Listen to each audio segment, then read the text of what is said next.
right, everybody, welcome to the Wabash Valley Business Podcast. We have a special guest today, and Shane always says that your net worth is based on your network, right? Network is your net worth. Dang, man, I had too many words in there. So, because he knows the phrase, we're going to pass it off to Shane because it's very true, and he invited our guest today. So, Shane, why don't we pass it off, and you go ahead and introduce your buddy. So we have today Chris Aggie. He owns Sycamore Seal and Stripe. We at the end of each of these podcasts, we ask for recommendations from our previous guest on who they would recommend would be a good guest on our next podcast. And Christy Pearson, shout out to Christy. She was great. She was on our very first podcast, very involved in the community, and her recommendation, or one of her recommendations, was Chris Egge. So you were her number one choice. Here he sits in the flesh. Chris has got a great background, as you're going to hear, military, which all respect for that, and sits on several of the local boards. So without further ado, sorry, well, we're working on this. That's all right. So without further ado, Chris, want to talk a little bit about yourself? Yeah, sure. I appreciate it. Thanks for having me, guys. I've been here in Indiana since 2017. I'm originally from Long Beach, California, born and raised. I left there when I was 24. The military moved me to North Carolina. And I lived in rural North Carolina. That was a culture shock, going from Long Beach, California to rural North Carolina. I lived there for about 7 years, where I got into the manufacturing industry. I grew up in the manufacturing industry. So Aggie Machine Company was started in 1915 in Plainview, Texas, and then relocated to where it currently is today in Santa Fe Springs, California, which is Los Angeles County. And it still to this day manufactures internal engine parts for classic cars. So cool. 1900 to almost 1980, they still hand pour original piston molds in the foundry and machine them to finished product, and they sell whole engine kits and all that sort of thing. So, So I grew up in the machine shop, pouring piston molds in high school, in 105 degree Southern California heat. It helps you learn how to work hard. And then 9/11 happened, and I was in college my first semester. 9/11 happened, and I joined the Marine Corps, and never really went back. So the military, like I said, moved me to North Carolina. I got into the brick manufacturing industry, basically out of active duty. I needed a job. So how long were you in the Marine Corps? So I was in the Marine Corps Reserves for 11 years. During that time, I deployed 5 times, 3 times to Iraq. I ended up getting out for 2 years, and then I got back in the Army National Guard, where I worked for, because after North Carolina, I moved to Texas. I worked for Texas Training Command, and then I retired last year with 21 years total. Okay, so, well, when you went in, how old were you? 18 and a half. Yeah. That's when 9/11 happened. Yeah. Okay. Mm-hmm. Wow. Yep. Thanks for that. Yeah. But yeah, I hit that over that halfway mark, that 11 year, and I was like, I got out of the Marine Corps totally in 2012, primarily because they wouldn't let me stay home. I just kept the op tempo, right? Because even though I was in the reserves were backfilling active duty, and the Marine Corps is small. So, and we only do 6-7 month deployments. So every time you come back, you're home for about a year, and then boom, they stand you up again. You do 5 months of workup, you're back overseas for 7 months. And that's just the op tempo, how it would go. But so I got out, I was having kids. I got two daughters. And the oldest just graduated from ISU, and then the other one is a freshman at IU. So I was pretty excited that they came up here for school, because they were in Texas with their mom. So I was like, oh, hey, you want to come to Indiana? That's awesome. You get some special time that way. Yeah, for sure. So, yeah. Then you got to Brampton Brick. Yeah, so that's what moved me up got here. You here. Yeah, right? So I started in Brick in North Carolina. Like I was saying, I got off active duty. I needed a job. The brick plant down the street was hiring. So, I started stacking brick by hand. That was my first job with a brick plant. And that was back in my prime when I could do it, though. Right. Which, fun fact, the brick plant here in Center Point, which is over on Highway 59 between Clay City and Brazil, they still package brick by hand. Really? Yeah. Wow. So, but anyways, so the brick industry moved me to Texas. I ran a plant in Texas for 4 years, and then Brampton Brick, which is up here in Farmersburg, moved me up here to run this factory. And then about 2 years ago, it transitioned to another company, so they sold. So my time there caused me to pivot. Yeah, because they were owned by a Canadian company, and I wasn't willing to move to Canada for obvious reasons. Why not? Primarily because of the cold. Like I said when we started, I'm from Southern California. Right. You just have moved farther north. Well, and when I moved here, I was like, this is as far north as I'm ever moving. So I love it here. I'm rooted now. I'm remarried.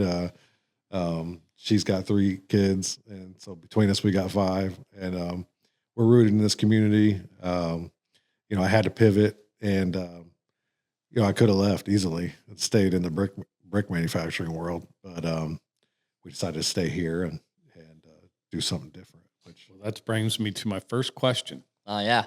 Is what's your big? So we had a battle over the better questions. All right. Yeah. Shane says these are better. Mine are so much better. So ready for the first? Yeah, I'm ready for the first. Are you ready for this? I'll buckle up. It's dropping a bomb. It's pretty groundbreaking. So you got to the point where you were Brampton Brick, they sold. Mm-hmm. So you very well could have just worked for somebody else. You very well could have found there's other manufacturing places in the Wabash Valley. What made you start your own business? So I didn't right away. I did go work for someone else in between. Rachel Leslie, if you don't know who Rachel Leslie is, Rachel Leslie started a government relations firm back in 2017. And I started a relationship with her firm called RJL Solutions. They started in Terre Haute. Just a small story about them. They do government relations, marketing, advocacy, lobby work, grant writing, all that sort of thing. And so when I was at Brampton, I went on a 3-year journey with them as a client to get the trucking weights changed in the state of Indiana so we could haul more brick. Because if you've ever seen a truck full of block or brick, the trailer's never full because it's already at the weight. Oh, interesting. So there's tons of waste there between road risk, environmental impact, and then fuel, obviously, which drives up the install cost of that product because you can't haul a full truckload. So when I dove into it, there were already some commodities on an exemption list for the state that didn't have to get a special permit to haul heavier. You just had to have more axles. And so I started the journey of getting masonry products added to that list. And long story short, took 3 years through the Senate. I testified about 9 times in the State House with a lot of other local support. Mayor Lamb at the time, he came and supported. A lot of people from Terre Haute came and supported because it wasn't just going to, positively impact our business. It was going to impact all businesses in the state of Indiana. But our main opposition was the railroad. Even though no masonry product moves by rail in the state of Indiana, they just had to oppose it because death by 1,000 cuts, so they say. Right. So long story short, we got it passed. It actually went statewide for all commodities. So we didn't even do the exemption at the end of the day. So in the first year, it saved our company $400,000 because we shipped that much into Canada from this plant because this plant makes things that the Canadian plants that they have can't make. And so Michigan's already at a higher trucking weight. So is Canada. So we'd send the heavier trucks down, load them up, and run them back up north. So it was a huge win. Anyways, that's how my relationship with Rachel Leslie started. So after the pivot, I went to work for her for almost 2 years. And what I did there, I did project management and I helped with business development in the defense and industry space, which is, my familiarity. So I helped with anything that had to do with manufacturing, construction, the 181st base, anything that had to do with military. So it was a great segue, and because she's a good friend of mine, she knew I was going down the path of starting my own business, and so I was able to do that at the same time. So I started it while I was still working there. Kind of started it as a side business, doing asphalt maintenance. So The old side hustle. yeah, the old side hustle. Yeah. How old were you? At the time, Yeah, when you started the side hustle. 40. Okay. Yep. First time starting a business. 39. Sorry, 39. First time starting a business. 39. Yeah. I think the average is 45 to 50. Like it's Yeah. older than you think. Every statistic we drop on this podcast is also 100% accurate. Yeah. I'm gonna Go ask Chad. I Go ask can- Chat I could GPT. check that right now. So I have to give my wife a lot of credit. So, we're hemming and hawing about what to do, and we wanted to go big with some big ideas. And John Collette's a friend of mine, and John had to pivot as well. He used to manage the Wabash Valley Asphalt company in Terre Haute, which is the producer that produces asphalt. And then they got acquired and merged with a massive company called Milestone, and he had to pivot. And so I called him and I said, "Hey, how'd you handle this?" Mainly because, like Shane was saying earlier, I sat on so many boards, I was involved in so many things. Like, how do I pivot and still, hold value, really with all these things that I'm plugged into? How can I still be impactful as I transition and pivot? And so I, had a meeting with John, and he connected me with his oldest son, Doug Collette. And I didn't know Doug very well at the time, but his other son, Doug's brother, TJ, worked at RJL Solutions. So TJ and I knew each other very well. Anyways, Doug and I were sitting around. We were like, let's start an asphalt company. And we wanted to get into paving right away, very capital intensive to jump into that. And my wife, I got to give her credit. My wife, Odessa, said, why don't you guys just seal coat? Get your foot in the door. And I was like, I wasn't even looking at that, And so when I looked at it, I was like, well, there are competitors out here, but when you look at how much asphalt there is, there's asphalt everywhere. And then when I started talking to people, like the big ones, the guys that seem to get all the work, don't answer their phone, don't have a social media presence. They haven't touched their website in 10 years, Yeah. And so I was like, well, there's definitely market gain that can be easily achieved. So Doug and I started the business together. He's recently transitioned out of it because he got recruited away, which now I can publicly say what it is.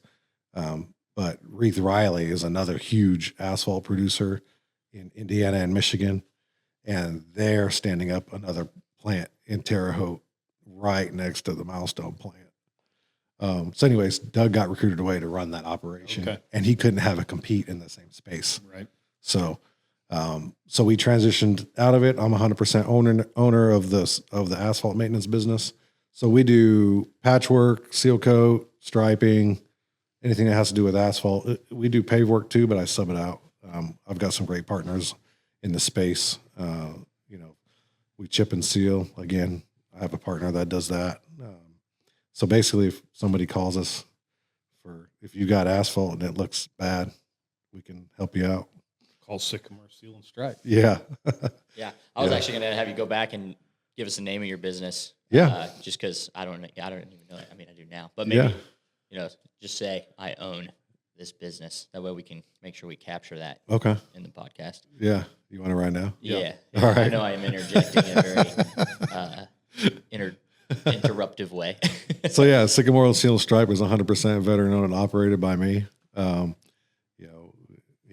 That's the gist. There you go. Yeah. Hey, Then, I'm going to throw one more truth bomb here.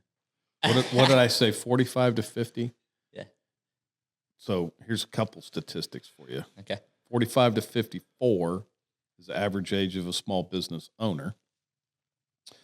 42 is about the average age when they start.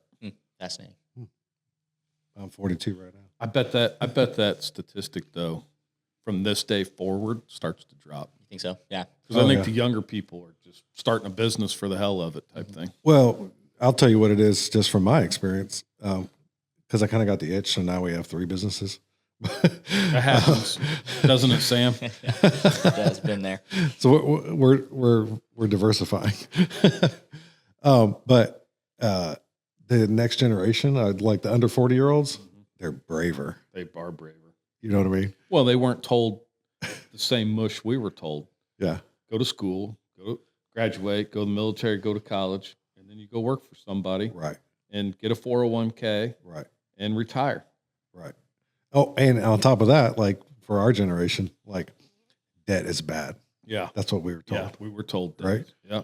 Like all debt is bad. Yeah. Like most debt is bad, but not all debt. That's right. Right? Yep. And sometimes you got to take that risk. Yeah. And, as long as it's a calculated risk, that's how you go, So I also think for a lot of the younger generation, and I'm based on that statistic in it, there's not a lot of jobs out there that are going to pay you what you can make starting a business, and the access people have to educational content on how to start an LLC, form a company and get going.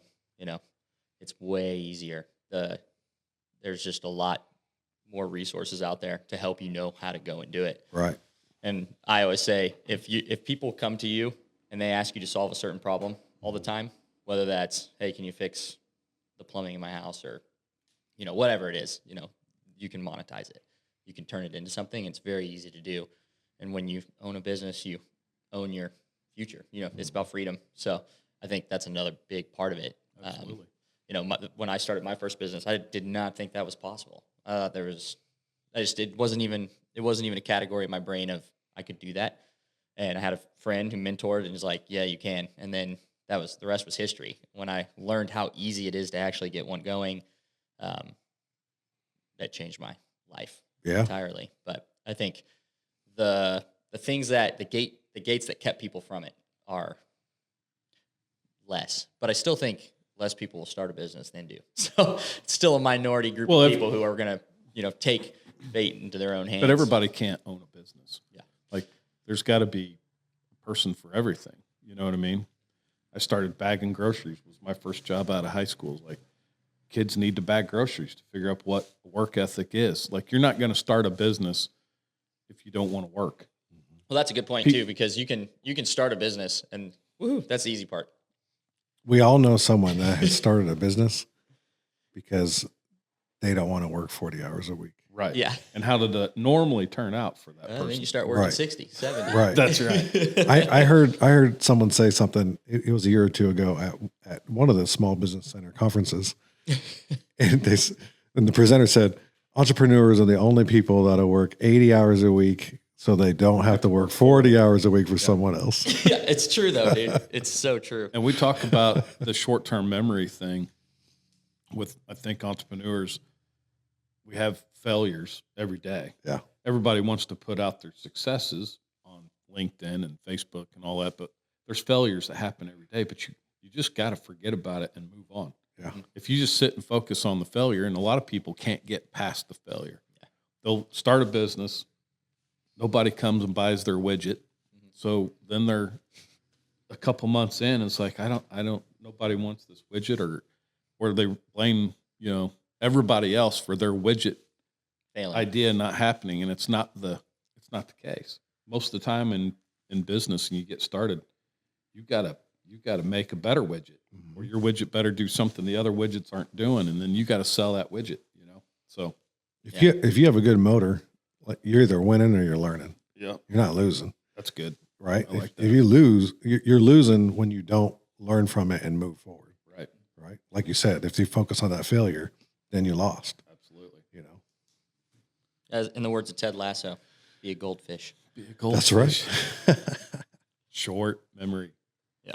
That show is like some of the best professional development. It's good stuff. That's good, man. I think he's a great model of like what, I would desire to be as a leader, understanding culture, value, structure being key to winning in the end. It's people. Yeah. And it's, again, we talked about relationships to get this thing started. It's like, that's all business is people. It's just relationships. Yeah. Okay. Throw out one of your golden gooses there, Samler. Yeah. I mean, so, what I help people do is clarify their message and simplify it. And I think I stumbled into this truth. I didn't invent this. I think it's just a universal truth. But when you learn that you're not here to sell a product, but you're actually here to solve a problem, that's when you actually start to sell products, because products are solutions to things that people are going through, whatever their problem or their pain point is. You position your product and services as a solution and you grow. So at Solve and Sell, that's what I spend all my time doing, is we're constantly helping whoever our clients are clarify their message. And then that's how you stand out in your industry. So that's what I do. So I just like to push that back towards you. One, it will be a good soundbite for you if you are on social media or you want to push this out in some way. But what are the unique problems? You kind of hit some of this when you were telling your backstory, but what are the unique problems that you solve? And that'll also kind of lead into who your ideal customers are. Like, who is hiring you and why do they hire you? Why do they hire you over other people? I could keep asking questions, but just starting with that first one, what is the unique problem you solve for your ideal customer? Yeah. So when we started up, we started just chasing any work, any work we could get.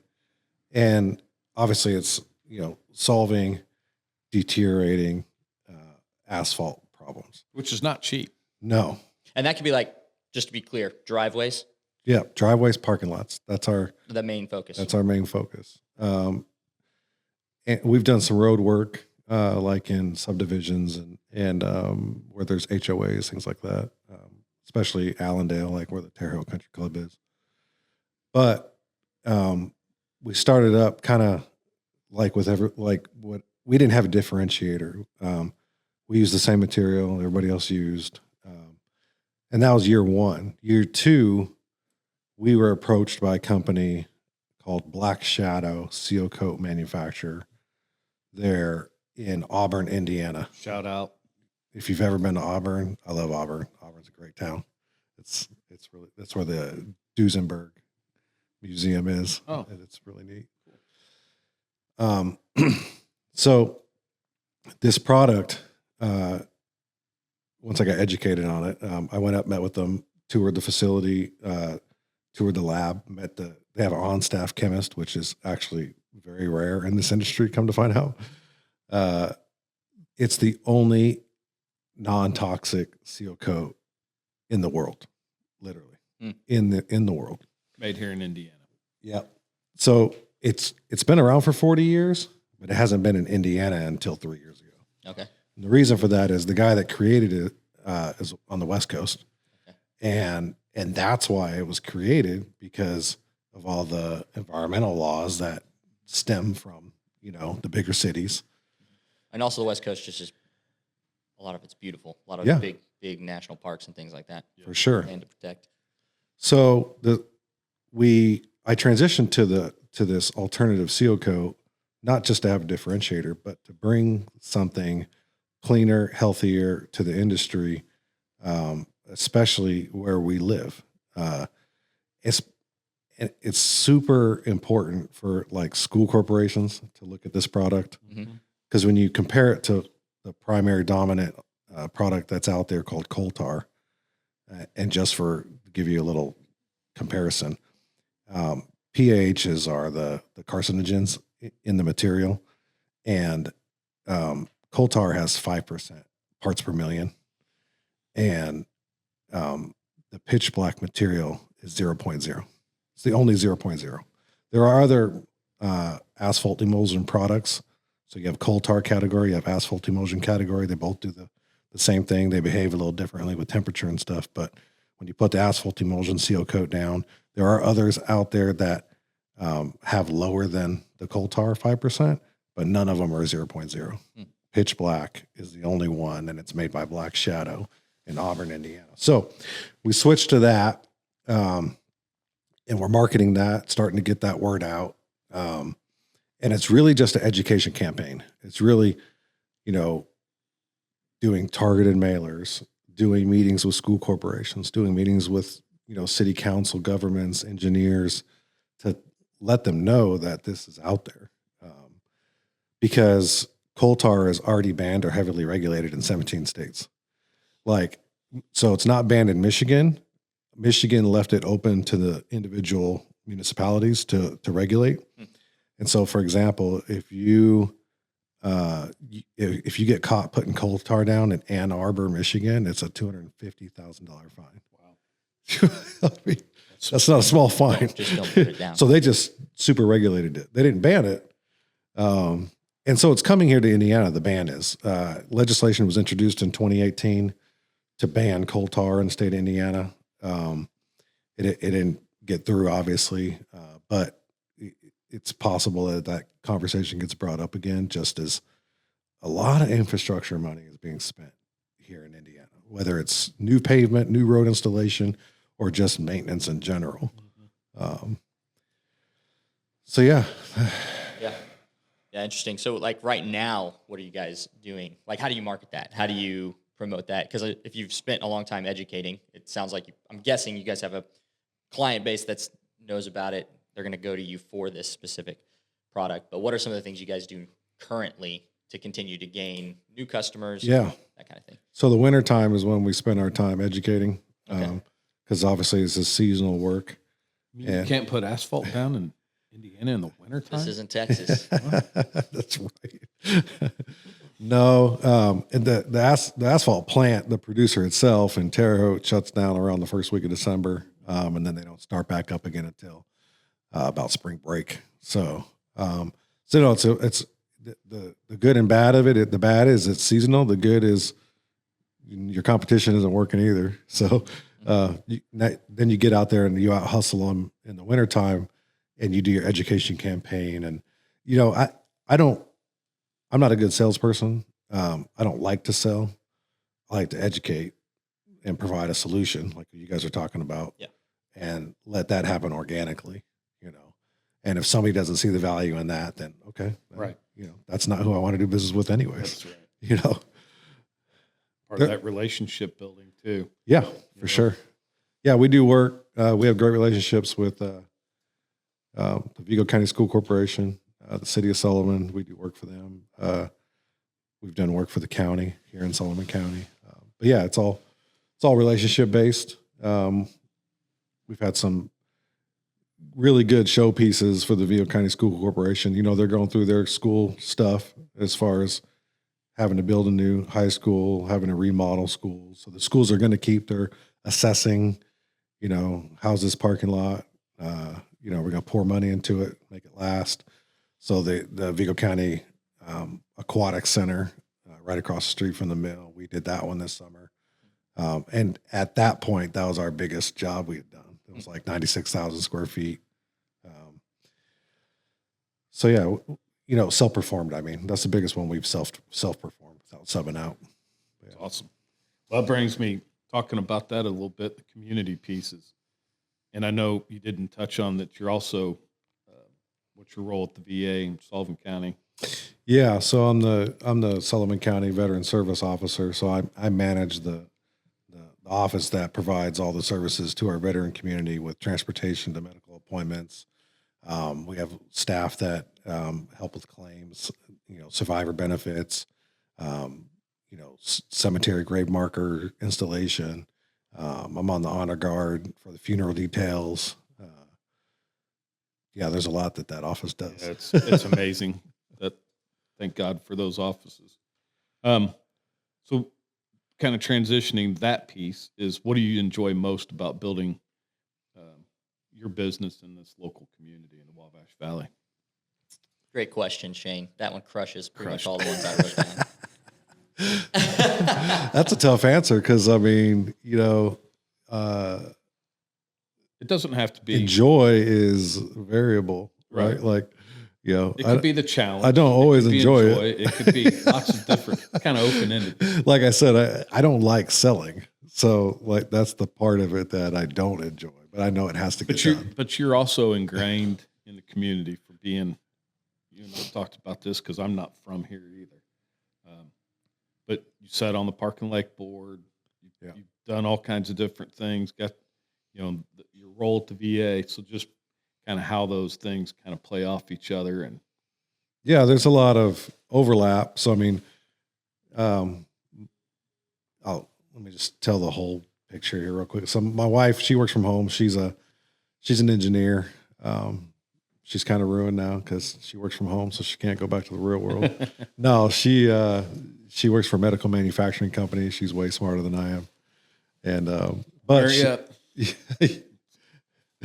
she had a passion to do something more fulfilling, and she went out on her own and got her national certification for lactation consulting. So now she helps at the hospital on call, just with pre and post birth, coaching, stuff like that. So I was really proud of her that she did that.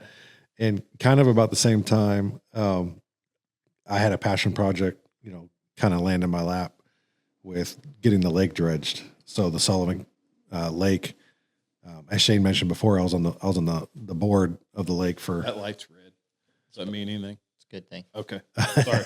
No, Sorry, Chris. Good. But I was on the board of the lake for about 3 years, and trying to get the dredging project moving, because the lake's never been dredged, and it's supposed to get dredged every 15 years, and it's almost 60 years old. And so, anyways, I now project manage the dredging, which is this phase is wrapping up here this week, actually. So we got that moving, and we just, you find things to do where you're impactful in your community, right? It's tough because, there's an old saying that says no good deed goes unpunished. And so, except in a small town.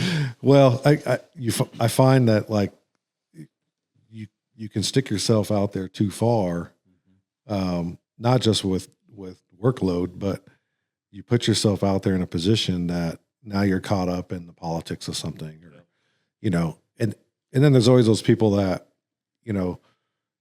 they see your momentum, they see your, positivity, and they just got to be against something. Yep. Oh yeah. For no reason. Like, you've never done anything to these people. They just decide that, there's something I don't want to like, and this week it's going to be you, right? We could go on and on about that, my friend. And so you have to navigate that, especially when they're in positions of authority or, so-called power. You have to learn how to navigate and just work. You can't win them over. I've tried. Right. Not everybody's winnable. Yeah. True. Yeah. Yeah, that was your question. Yeah. So you got one, or you just want me to ramble on here? Well, what else you got there? I mean, I got a whole list of stuff. I've done my homework. Yeah, I mean, I think, the other things I had were just, it's funny you said that people post like the positive wins, the good things out there on social media, but I connect with people through their failure. Like, where are things that have been, what's been difficult? Do you ever think about quitting? What are some of those moments? You could even tell a specific story, or just that, or maybe things didn't go well. And then I think what's most interesting about it is, how did you handle it? Yeah. Well, I got a story in my mind. Which failure do you want to share with the masses? Well, I think we've all had failures at different phases of our life that have steered us to where we are now, right? Like, failure's it's a tough word. Failure's a loose term. Yeah, struggle. Yeah, because you feel like you failed at that moment in time, right.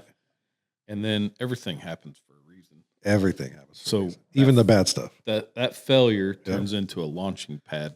Yeah. For most people. No, yeah. If that's how you see it. Some people are just, they get doom and gloom and sky's falling, and that's the rut they're in, and they'll never get out of that rut. But failure for an entrepreneur is rocket fuel. It is. It really is. I think. So it's terrifying. It's right? Definitely terrifying. You go sign your name on that first business loan, and you're like, and then you look at the pipeline and you go, you got to be in it to win it. Yeah. But it makes you, get up yeah. and go get it, Yeah. Yeah, I find just that conflict, iron sharpens iron mentality. Absolutely. Like you get into conflict, you have to be sharp. Yeah. You have to stay on top of your game. You got to keep educating, pushing, figuring out solutions. Like when your back's against a wall, you just got to solve a problem. Right. Or don't eat. Right.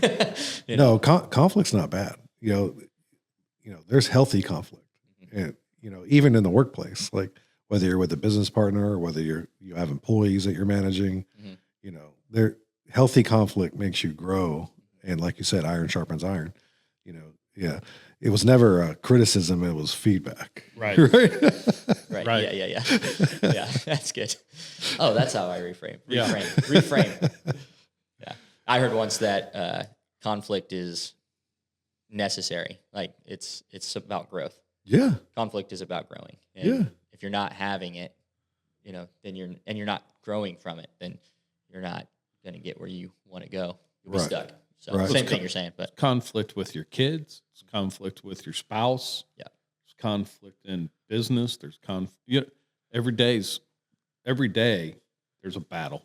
yeah, I think even culturally, don't want to get us off You got a topic. camera in my house? You just He's got one of mine. Yeah, I think culturally, don't want to get off topic, but culturally at large, I think we struggle to see conflict as something to grow, to bring us closer, and to help us come up with good solutions. And we instead tend to draw lines and separate versus engage the conversation and get in there because it's so uncomfortable. It is so uncomfortable to disagree with people and to have that conversation. And it's really messy to do that online. Yes. We shouldn't do it online, really. Oh yeah. But you get into Keyboard warriors. Yeah. So do you have anything in particular? So just so I can Yeah. get the time frame right. Yeah. All right. How long have you owned the business then? 3 years now. Okay, it's 3. Yeah. 3 years. Okay. So in the 3 years, what are some of the maybe not failures? Let me ask it differently. What are some of the obstacles that you guys have had to overcome? Some of the lessons you've learned, things you didn't know before, but because you got into some tough situations, you learned something from it. Yeah. I mean, the first challenge was just learning how to, bid on municipal projects. That was new for me. Yeah.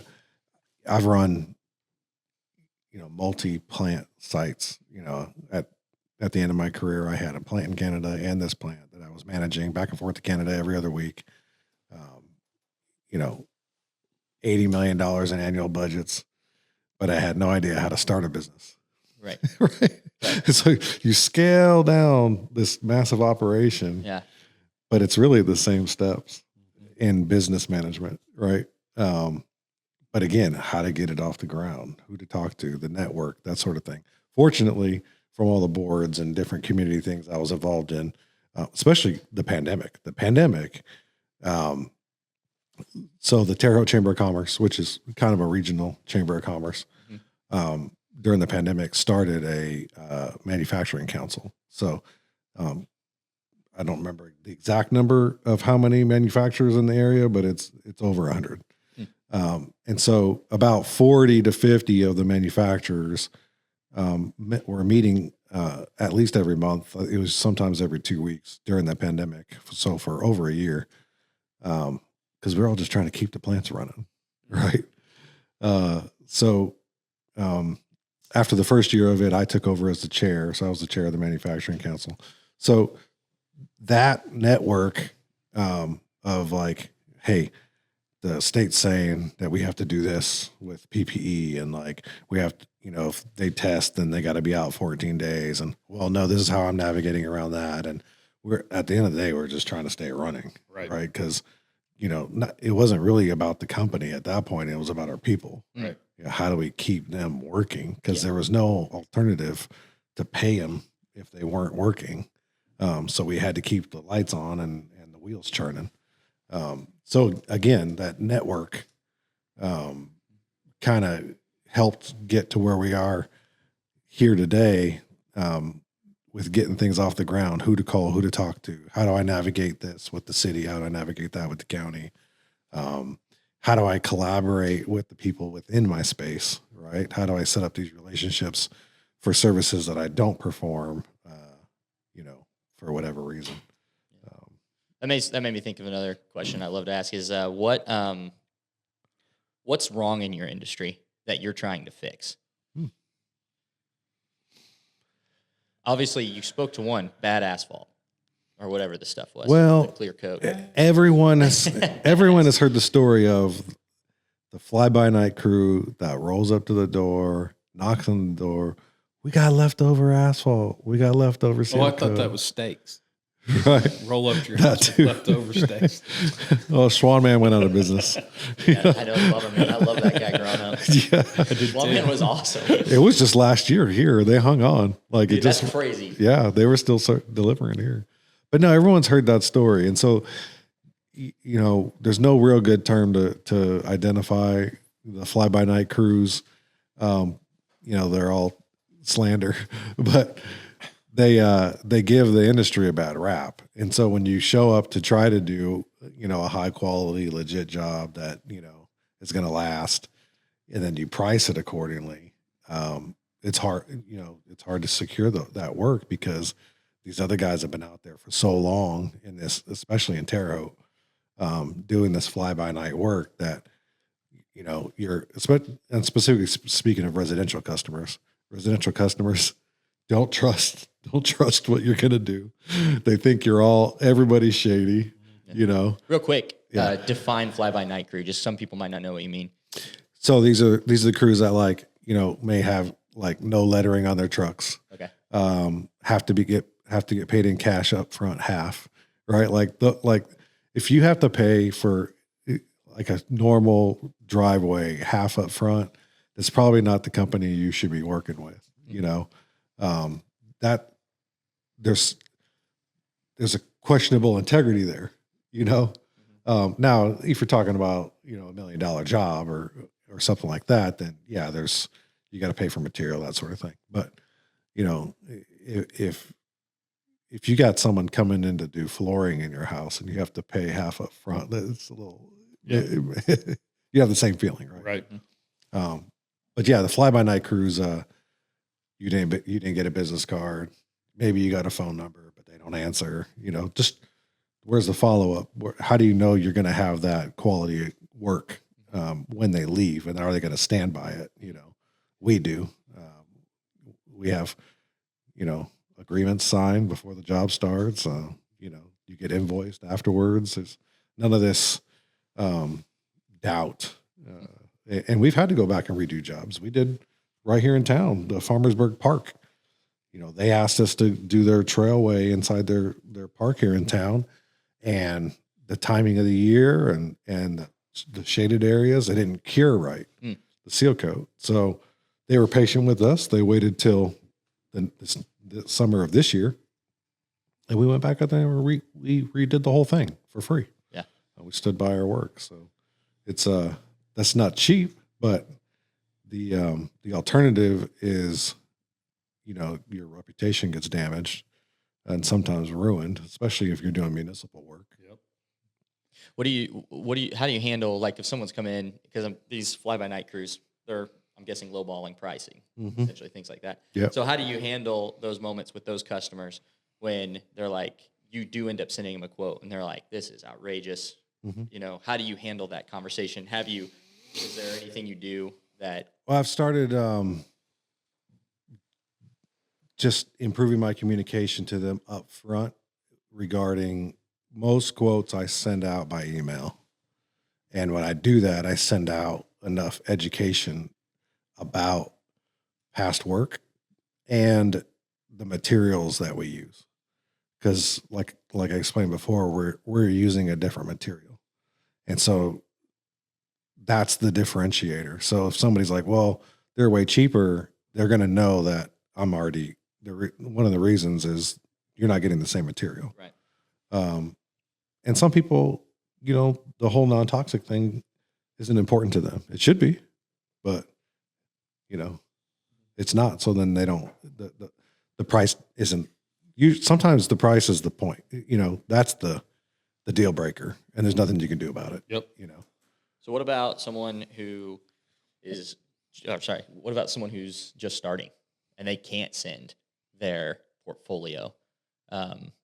This is different season than you're in now, but when you started, you didn't have a portfolio. You had your Right. personal experience in your Right. career, but how do you build trust when you don't have Yeah. the actual customer review yet? So when we launched on our backs. We launched with testimonials. This is who we are. This is our background. You know, like I said, not everyone, but a lot of people already knew us personally. So we leveraged those existing relationships, the name, our names. So we did individual interviews. We put that on our social media. We did a Good Day Live spot on Channel 2, and then we dissected that up into, little vignettes and put that across our social platform sporadically. Because like you said, we didn't have a portfolio. Right. So our portfolio was our past successes and our name. Yeah. Okay. So more nitty gritty question, Mm-hmm. Flex Point Spaces, this thing that Shane is building. Yeah. We're looking to fill a location down in Sullivan called Chris The has Yard. seen it. Okay, cool. Yeah. And it's the same situation. A lot of people here might not be educated on the concept. There's barriers to why someone wouldn't rent. How would you advise FlexPoint to get tenants? To get tenants In a space like this, where there's no one lining up at the door going, like where I come from in Portland, this place would be gone. Yeah, for sure. There'd be waiting lists to get a space. But here, we're in a unique area. The buildings are unique. Kind of building a new product. Yeah, exactly. So how would you package? This is just me listening to you. Yeah. I'd love to learn and steal your ideas here. Yeah. Marketing to tenants isn't anything I know about, to be honest. It's not easy, as we know. Yeah.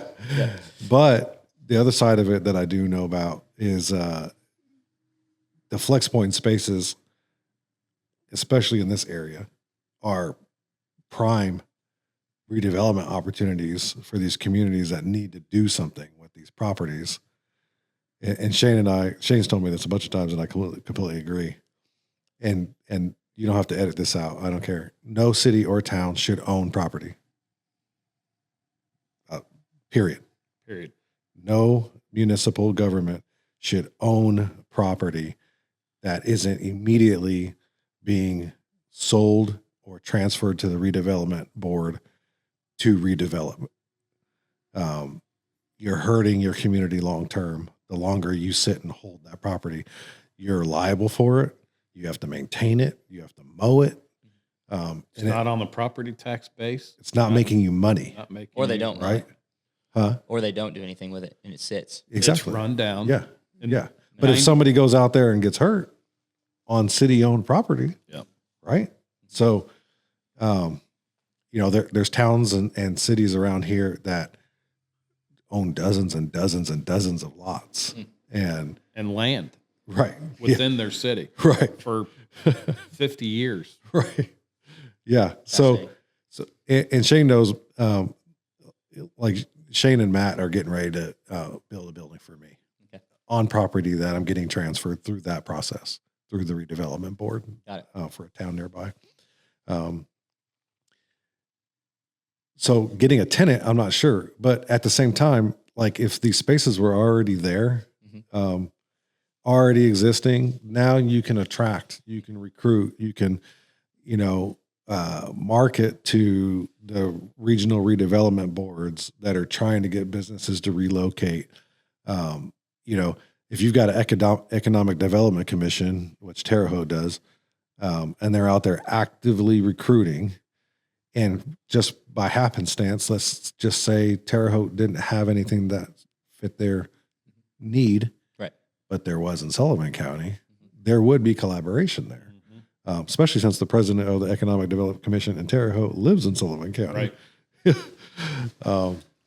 So it's one of those things where it's like, if you build it, they will come, right? But I don't know how to get them here. That's well, and so get on the business high horse a little bit is I don't understand why any community, especially in the Wabash Valley, that wouldn't want to attract and retain their businesses.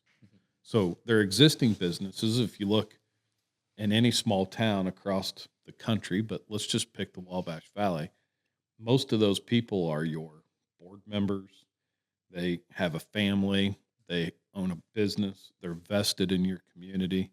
So they want all of the things that the community can offer.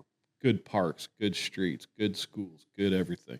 Not that the guy that's working for somebody else doesn't want those same things, but a lot of times that business owner is sitting on the boards or actively trying to do a lot of those things. So you bring in a new business, say from Indianapolis, somebody looking to start a franchise.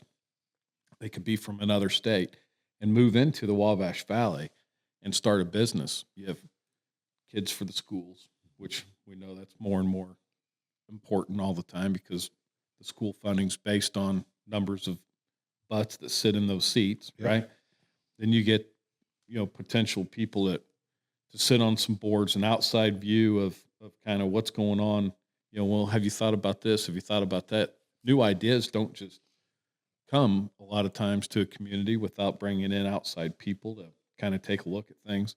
There's just so many positives to having that business incubator. And Chris and I know of a couple properties that we've looked at over time. It's like they would be prime locations for business, but it doesn't ever seem to happen. So, yeah, you need the municipal parties to look bigger picture, and it does cost some money for like a city or a town to do the legal transaction of doing the brown ground studies, make sure there's nothing contaminated there, doing all the title transfer over to redevelopment, so then redevelopment can recruit businesses to develop there. So there is some cost there, but there doesn't seem to be a concerted effort to go hunt for the federal and state funding that is out there and available to pay for that. And, some of these cities and towns, they just look at it like it's an overwhelming project. But, if you've got 50 properties, do 5 of them a year. You got to start somewhere. Right. You didn't end up with those 50 properties overnight. That took time. That was all that blight elimination, stuff that there was money for, 5, 6, 7, 8 years ago. But then they missed the next step, which was getting it into the redevelopment hands to get them redeveloped. It was like, oh, we got to get rid of all that blight. Yeah, you do. But then you got to put something back on it, get it on the tax rolls. Right. Or you're going to mow 90 lots. Well, not just that. Or not. Not just that. Like the town, to get it from the town, like if you just skip the redevelopment phase, the town has to get an appraisal, advertise it, and then like you have to buy it at fair market value, which then is a disadvantage if you're trying to get a business in there. That's right. Because they could go buy land anywhere. Why are they going to buy your land? And you want them in your town. Exactly. Just talking about kind of closing 2 things. One of them is going to be advice for that young entrepreneur, because we're really hoping that young people will listen to this podcast. Sam calls me the old graybeard sometimes. It's like some of this advice that we get from people that are coming on to the podcast have great advice. And if you're a young person, you talked about it, you're kind of your coach. When you're getting started in business, a lot of people pay a lot of money to go get business owners to give them advice on how to start a business or what to look for. And we're trying to do that for free. We're trying to sell, help you sell business at Sycamore Seal and Stripe. But we also want to try to encourage the young entrepreneurs and somebody just getting started. So you mentioned relationships. You mentioned communication back to your customer. You mentioned education, educating why you're different. You mentioned standing by your work, and you mentioned being responsive. Like, There's your book. Yeah. But what is there anything else, thinking of your 20-year-old self or 24-year-old Yes, self? Sam said it like early on in the conversation. You're where you're at today, especially with this, because you had a mentor teach you that you could do it, right? And so mentorship, like that word gets thrown around, and it doesn't have to be some formal program. It doesn't have to be, which there's great formal programs out there. Not everybody can afford a formal program. Correct. Yeah. And because mentorship formal programs are usually like in the corporate world, right? They're doing it virtually, nationwide, worldwide, depending on the size of the company. And that's great that companies pour back into their people, and they should. If the company isn't, you should definitely reflect on that culture. You have a culture problem if they're not pouring into you. Branson has a famous quote. Somebody asked him, what happens if we develop our people and they leave? And he goes, well, what happens if we don't and they stay? Right. Yeah. Right. Yeah, exactly. So yeah, mentorship. And so what I tell everybody is like, look, get with somebody that has been there, done that, or you look up to, even if it's just character and work ethic. Maybe it has nothing to do with the business you want to do. That's right. And ask them professionally, politely, for coffee. Just go for coffee. It starts there, right? But then protect that relationship by giving back to them with feedback. Can't be all take. Exactly, right? They want fulfillment knowing that they're helping you. And so don't just take. Make sure that it is a two-way relationship, so that mentorship partnership grows. And then when you challenge them with something that you want to learn and they don't know, they're going to connect you with that person that does. Again, network. That's right. Nice. Then I just want to thank Chris, Egge, Sycamore Seal and Stripe. You've heard his story. It's a great story. We now know why Christy recommended him to come in, which leads me to, you've already mentioned a couple of people that helped you in your journey along the way. So a couple recommendations, or a recommendation of who you think needs to be on this podcast. And then we'll maybe reach out to them, or you can help us reach out to them. We kind of want to just pay it forward. Mm-hmm. So who's helped us, and then we pay it forward to the next person, and that person, it just kind of builds this whole community of business owners in the Wabash Valley.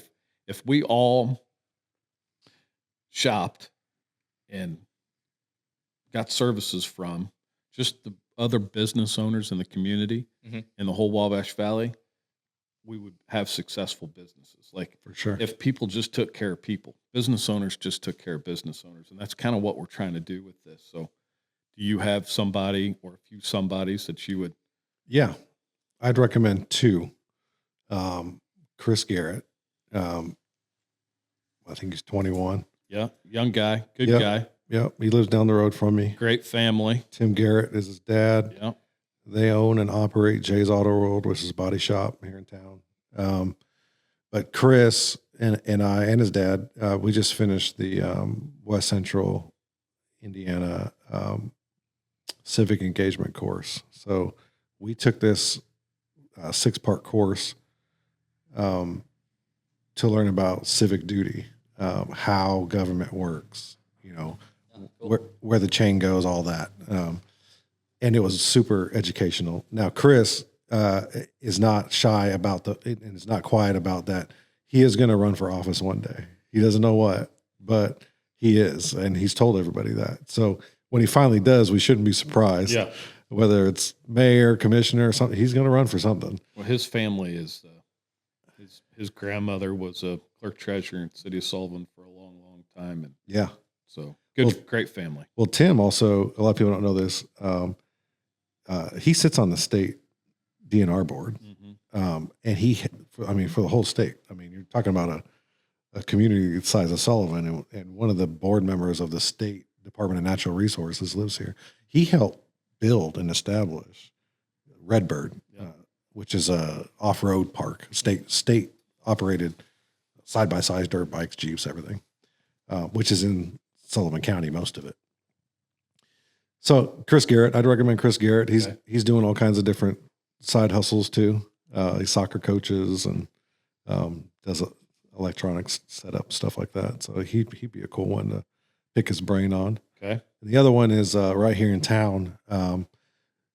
She's not a business owner, so that may disqualify her. However, Jennifer Harrelson, She is the general manager of the Farmersburg Dollar General, which for a community like this is a main anchor. She's also the town board president. Okay. She's also on the board of the Old Settlers Committee, which does all the events in Farmersburg, Easter egg hunt, and all that stuff. So, yeah, I'd recommend her too. She's a good friend. Awesome.